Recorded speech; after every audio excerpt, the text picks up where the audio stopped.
հպարտորեն հայտարարում եք 4-րդ հանրապետության մասին։ Կարող եք նկարագրել 3-րդ հանրապետությունը, որ դուք հերոսաբար տապալում եք եւ ստեղծում եք 4-րդը։ Կամ եթե չեք տապալում, դադարեցնում եք դրա գոյությունը։ Եթե դուք 3-րդ հանրապետությունը որպես պետություն ասում եք չկա այլևս, 4-րդն ենք ստեղծում, ժողովուրդ, սա սահմանադրական կարգի տապալման ուղիղ հայտարարություն է։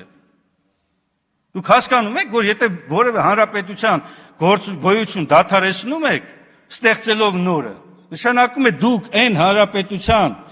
որի սահմանադրության շրջանակներում եկել եք իշխանության, գործել եք այդ հանրապետության դեմ։ Այս ինչ դուք որ օգտագործում եք բառերը, իրավական առումով նախնական մի հատ գոնե ուսումնասիրություն չեք անում։ Ես չեմ ասում գեղագիտական առումով խոսքեր, ես ասում եմ իրավական տեսակետից։ Ձեր հայտարարությունները իսկապես առերևույթ պարունակում են կոնկրետ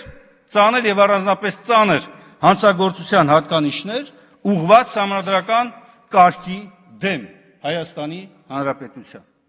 Այս եւ բազմաթիվ հարցեր հենց իրավական գնահատական տալու տեսակետից կարիք ունեն հենց դատախազության, քննչական մարմինների